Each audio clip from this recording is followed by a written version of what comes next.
자, 마지막 이슈 화면으로 살펴보시죠. 1년 만에 꺾인 코픽스, 오르는 기준금리와 떨어지는 대출금리입니다.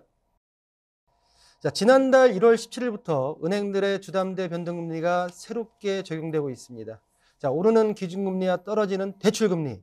자, 어떻게 바뀌었습니까? 네, 일단 지금 기준금리는 계속적으로 오르고 있잖아요. 근데 네. 대출금리가 반전이 좀 일어났어요. 근데 뭐 반전이 일어났다 그러는데 제가 항상 방송에 말씀드리지만 정말 미세하게 떨어진 거지. 이게 뭐 대출금리가 이게 언론에서 과도하게 얘기한 것처럼 떨어졌다라고 보기는 좀 어렵습니다. 0.05% 떨어졌거든요. 신규 것만 그런 거죠? 그렇죠. 신규 것만 그러죠. 코픽스 신규 잔액이 그러니까. 그래서 0.05%가 떨어진 거지. 근데 언론에서 너무 과장해요, 사실. 대출금리 떨어졌다 이러니까. 그래서 사실 그렇지는 않다. 그래서 아주 미세하게 떨어졌는데 일단 그런 이유는 좀 여러 가지가 있습니다. 이제 코픽스 금리 같은 경우는 12월 봤을 때 이제 4.29로 조사가 됐거든요. 그러니까 이게 11월 달 대비해서 한 0.05% 떨어졌던 거고.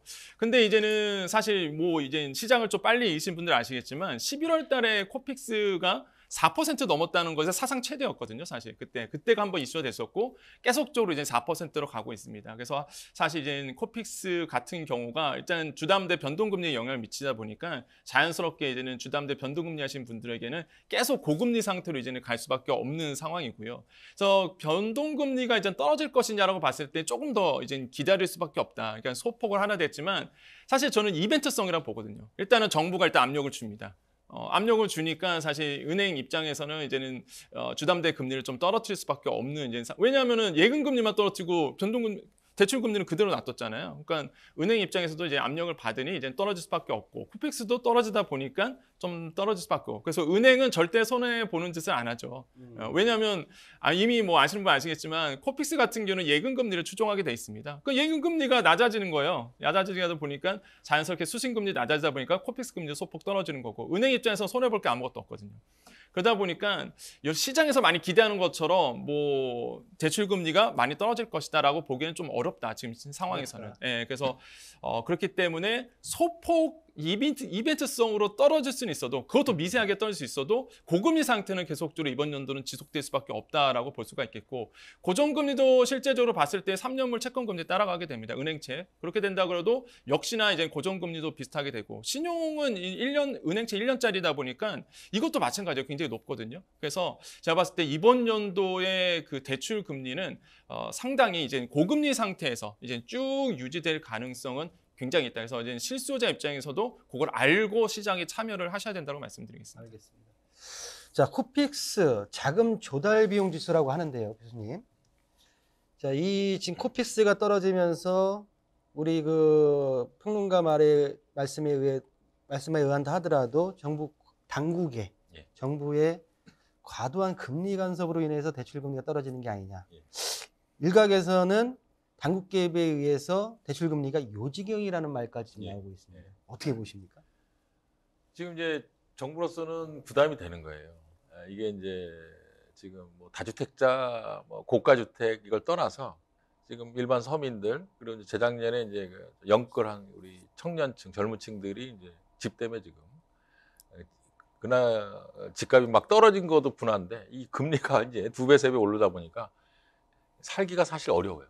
기사화 안 됐지만. 그러니까 정부로서는 굉장히 심리적으로 내년에 총선도 있는데 사실 이번엔 20, 30대가 많이 지지를 해서 이번 정권이 탄생을 한 거 아니에요? 역대 한 번도 있지 않았는데 처음으로 생긴 일이에요. 근데 지금 지지 기반이라고 하시는 그 층들이 이 금리 때문에 지금 거의 어떤 생활이 어려운 상황이에요. 그러니까 이제 정부로서 할 수 있는 거는 뭐예요? 기준금리는 올리면서 대출금리는 올리지 마라. 그러니까 어떻게 보면 이제 협박을 하는 거죠, 협박. 근데 이제 이 배경에는 이 금융당국도 문제예요. 금리가 이제 기준금리가 오르면 바로 금리가 오르는데 금리가 떨어질 때는 한참 있다 떨어지고 이게 굉장히 은행만 지금 굉장히 돈을 버는 구조가 된 거예요. 그러니까 국민 여론 정서도 안 좋은 거예요. 그러니까 이제 당국이 또 협박을 하고 국민 여론 정서가 안 좋으니까 은행도 이제 마냥 이제 금리를 올릴 수만 없는 거예요. 그래서 제가 보기에는 아까 평론가님 말씀했지만 올해 금리가 이제 떨어지기는 어렵지만 지금 선 내지는 조금 소폭 상승하는. 그러니까 지금 선에서 4%대 중반에서 왔다 갔다 하는 선에서는 아마 유지가 될 거예요. 정부가 금리를 내려라고 한다 그래서 은행에서 그 금리를 여기서 뭐 4점대 중반인데 무슨 4점대 초반으로 내린다는 이렇게 할 수는 불가능한 거예요. 3점대 내리는 거. 그러니까 아무리 그래도 이제 그 정부가 하는 데는 한계가 있을 것이다. 근데 지금 당장 보면은 아까 말씀하신 대로 그만큼 펴지도 않나요. 0.0 몇인단 말이에요. 그러니까 이제 그런 거는 실제적으로 우리 대출 받은 분들이 느끼는 체감은 거의 제로라고 보시면 돼요. 제로. 단지 이제 더 올라가지는 않는구나. 이런 안도는 될 수 있는 거죠. 그래서 정부에서는 이제 더 이상 금리는 이제 더 올라가지 않는구나라는 안도의 시그널을 주고 싶은 거죠. 그래서 이제 금융권에서는 올해는 제가 보기에는 마음대로 금리를 팍팍 올리긴 사실 쉽지는 않을 것 같아요. 그럼 우리 이번에 정책적으로 이제 대출, 아까 우리 교수님도 말씀하셨지만 10년 전에는 하우스푸어라고 얘기했고 현재 지금 100만 명이 가까운 영끌러가 있습니다. 우리 교수님도 말씀하셨지만은 그 100만 명의 어떤 그 대출에 대한 부담금이 굉장히 지금 심화되어 있는 상황인데 그런 어떤 무주택자나 1주택자를 위해서 정부가 2023년을 한시적으로 시행한다는 특례 보금자리론이 발표가 됐어요. 1월 30날부터 지금 진행을 하고 있는데 어떤 상품인지 과연 도움이 되는 건지 한번 어떻게 보십니까? 기대감 높았는데 실망도 컸다 이렇게 좀 생각을 해봅니다. 일단 특례보금자리 같은 경우는 주택가격 9억 원 이하까지 됩니다. 이게 좀 특징이고요. 그래도 많은 분들이 물어보시는 게 그럼 어느 시세 기준으로 가느냐? KB 시세가 가장 우선이고요. 그다음에 한국부동산원 시세 이렇게 이어서 갑니다. 그다음에 소득 같은 경우 소득 제한이 없죠. 이게 또 이슈화 됐었죠. 이제 소득 제한이 없다 보니까 사실 보금자리론 같은 경우에는 이제 7천만 원 이하 이런 분들만 받을 수 있었거든요. 근데 이번에는 소득 제한도 없어졌고요. 대상 봤을 때 아까 말씀하신 것처럼 세 가지 대상이 됩니다. 뭐 예를 들어서 구입, 그러니까 신규 주택을 이제는 실수요자, 무주택자들이 신규 주택을 구입할 때 이제는 이 특례 보금자리로 쓸 수 있고, 그다음에 상환 용도가 됩니다. 한마디로 내가 대출금에 대해서 기존 대출 상환, 한마디로 대환 대출이라고 볼 수가 있겠죠. 요 용도로 쓸 수 있고, 또 하나는 이제 보존 용도겠죠. 그러니까 주택자 갖고 있는 분들이 이제 전세금을 돌려줘야 되는데 전세금을 못 돌려줍니다. 그게 지금 정부가 걱정하고 있는 거거든요. 그래서 전세금 돌려줄 수 있도록 상환 용도로 임차보증금 반환 자금으로 쓸 수 있도록 이게 세 가지 대상으로 지금 특례보금자리로 나왔고, 대출 한도는 이제 5억 원 이내에서 대출을 받을 수 있고요. 특히 이제 LTV가 70%, DTI가 60%. 여기서 특징은 게 DSR 규제가 없습니다. 그러니까 기존 같은 경우는 DSR 규제가 있죠. 그러니까 지금의 은행 가서 여러분께서 주담대 받으시는 거와 특례보금자리 가장 큰 대표적인 차이가 DSR 규제입니다. 그러니까 은행 가면 DSR 규제가 있고 특례보금자리로는 DSR 규제가 없다 보니까 사실 그래서 일각에서 이런 얘기가 나오는 거죠. 야, 고소득자한테 되게 유리하다. 이런 얘기가 그래서 이제 나오는 것이다라고 이제는 볼 수가 있겠고, 물론 이제는 특례보금자리론이, 그다음에 이제는 특례보금자리론 LTV, DTI 말씀드렸고, 대출 만기가 이번에 또 50년짜리가 있습니다. 보통 은행 가면 40년짜리거든요. 보통 30년에서 40년 이렇게 되는데 특례보금자리론이가 50년짜리가 나와서 6가지 만기가 이제 이번에 존재하게 되고, 가장 큰 특징이 이제 금리죠. 생각보다 높았어요. 그러니까 시장에서 특례보금자리 나온다 그랬을 때 한 4%대 이제는 소개가 됐었거든요. 언론에서. 그러다 보니까 다들 생각했을 때 시장 참여자들이 4% 초반을 생각했었어요. 근데 딱 뜯어보고 나니까 지금 보면은 가장 많이 사용하실 것 같은 일반형 같은 경우에 30년짜리, 보통 이제 우리가 장기 30년 많이 하시거든요. 30년짜리 봤더니 4.95입니다.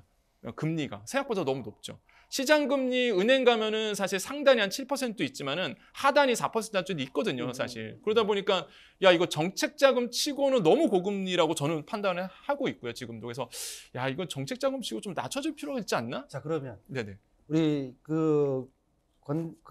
권혁준 평론가님은 지금 소상공인들을 위해서 지금 정책자금에 대한 유튜브를 따로 하시는데, 네.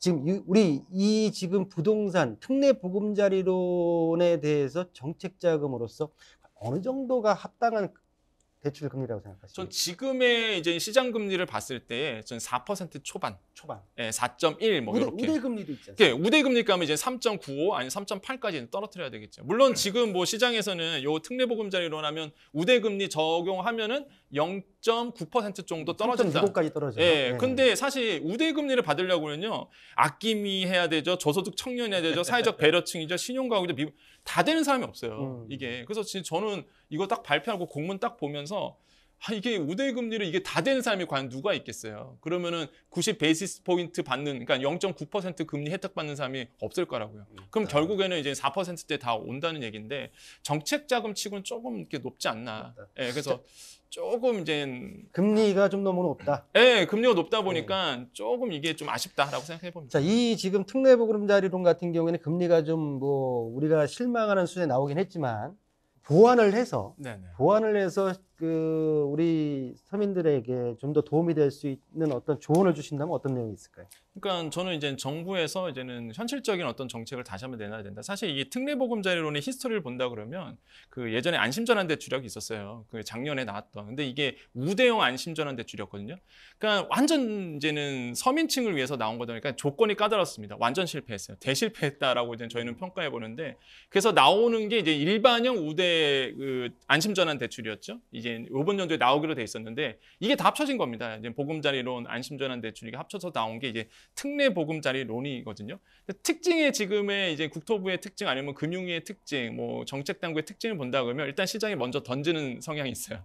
그러니까 일단 던지고 시장 반응 보고 수정 보완해 나가는 특징이 있거든요. 그러다 보니까 제가 봤을 땐 특례보금자리론은 이제 발표를 했습니다. 공문도 나왔고 이게 진행이 되는데 아마 시장의 추이를 보고 나서 이 변화갈 것이다. 왜냐하면 안심전환 대출 탁 타고 나와서 완전 실패하다 나오고 나서요. 어떻게 변했냐면 늘려줬어요. 점점 금액을. 그러니까 아파트 가격을.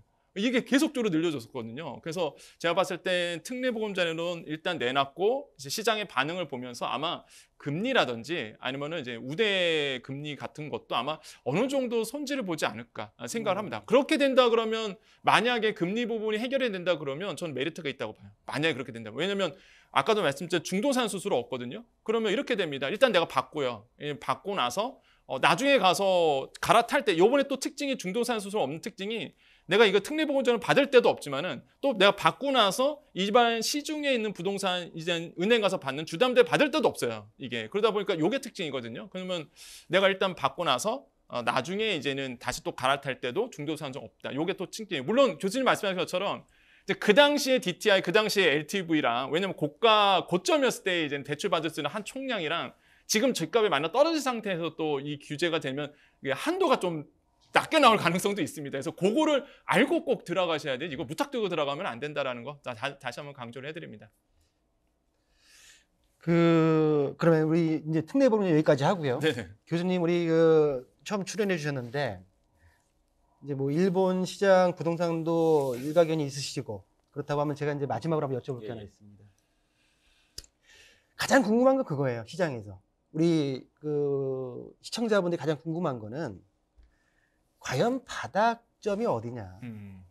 언제 내가 실수요자인데 내가 1주택자인데 갈아타야 되는데 어느 시점에서 뭐 금리도 그렇고 전세가도 그렇고 모든 내용들 다 하지 않았습니까? 우리가 뭐 규제 완화까지 얘기를 했는데 어느 시점에서 갈아타는 게 아니면 내 집을 마련하는 게 가장 좋은지 뭐 우리 교수님의 견해를 한번 말씀해 주시면서 이 시간을 마무리해 보도록 해보겠습니다.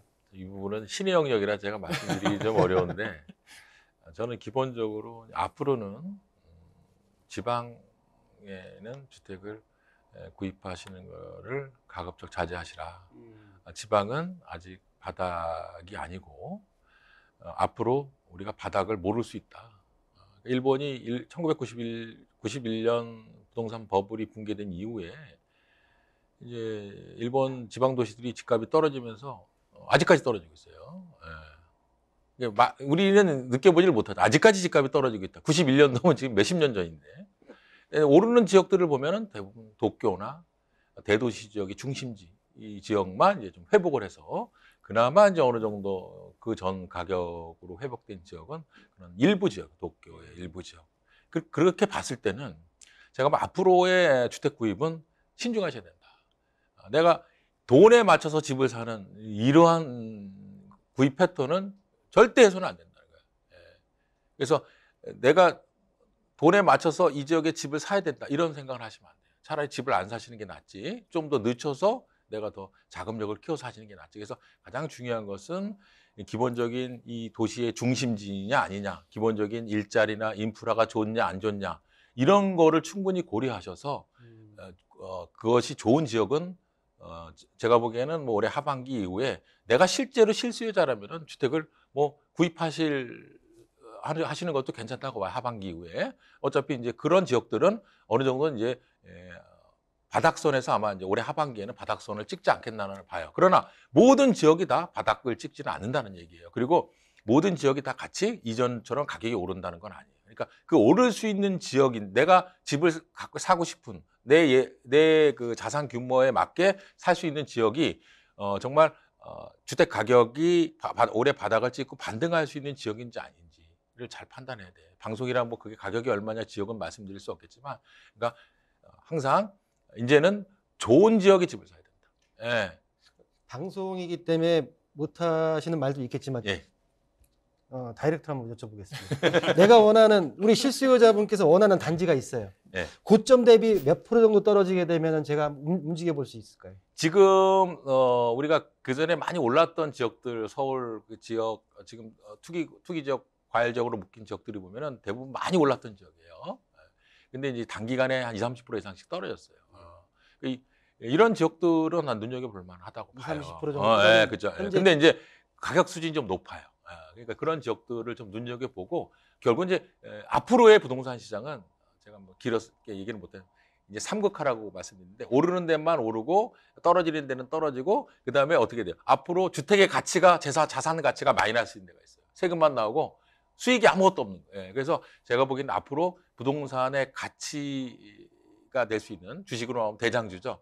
이런 지역을 아주 보수적으로 선별해서 주택을 구입하실 거면 올해 말 이후는 괜찮다고 보는데, 그 밖의 지역들은 제가 보기에는 올해는 좀 주택 구입을 좀 관망하시는 게 필요하지 않겠나. 좀 보수적으로 좀 접근할 필요가 있지 않겠나. 그래서 내년 이후에 아마 구입하시는 게 좋겠고, 그런 특정 지역들은 올해 말쯤에도 한번, 내가 실수요자라면 올해 말쯤에 한번 저점을 찍을 가능성도 있기 때문에, 그런 지역들은 올해 말쯤에 한번 구입을 고려하시는 것도 바람직하지 않겠나 생각합니다. 알겠습니다. 우리 김준환 교수님이 그 일본 부동산 시장에 있어서 단연간 수년간의 어떤 경험치를 가지고선 말씀해 주신 거니까요. 우리 시청자분들 참고하셨으면 좋겠다라고 말씀을 좀 드리면서요.